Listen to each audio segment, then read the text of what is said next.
Hi guys, welcome back to my channel Read with Kim, and I am really excited because I finally read Islas of the Emberdark from my favorite author of fantasy, Brandon Sanderson. And let me tell you this book mixes dragons, magical birds, space travels, Cosmere secrets.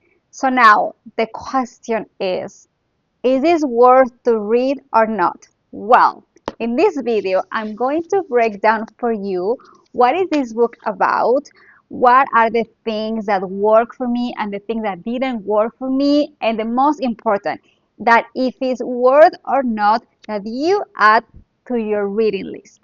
This story develops in the future Cosmere, basically following two characters with two completely different stories that slowly they're going to start to connect in a really amazing way. So, for one part, we are following Dusk, and Dusk is a regular trapper that lives in this dangerous land called Pathi. Now, Pathi is kind of a god. So instead of like these people having a god, the god is the land, and it's kind of dangerous, right?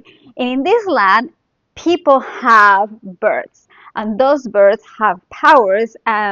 They call them Aviar. So those powers or special magical abilities is how the birds and the people who live there make a bond.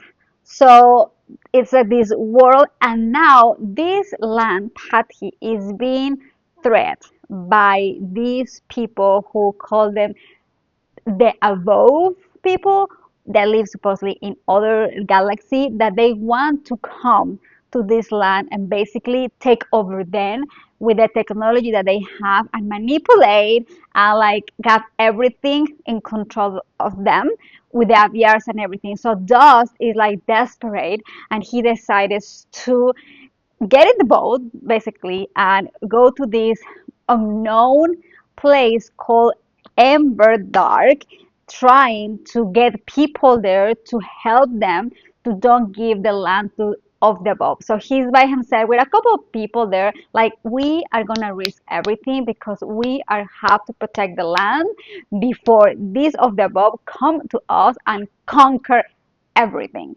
Side, we are following Starling, and Starling is a young dragon that is trapped in this human body, and she was exiled, like expelled, completely expelled from her land, and she's in this boat. But now they are drowning in debt, and they're about to lose everything, like everything, their freedom, everything. But mysteriously, she found this map that also directs them to the same place, Emberdark. And she's like, you know what? This is our last hope. So she's like, maybe if we go to this mysterious land, we're gonna find something to actually help us to cover our debt, or something that we can fight for our freedom. At some point, as you see, both Starling and Dust are going to Envermark for a different reasons. They're going to encounter, like, that's when both the stories are connecting slowly, and they became kind of allies. But the main goal is like basically survive, and it's like a lot of politics there. It's a lot of like magic, and it's like everything. They're trying to like, what are we gonna do to like survive in this and try to protect our own lands.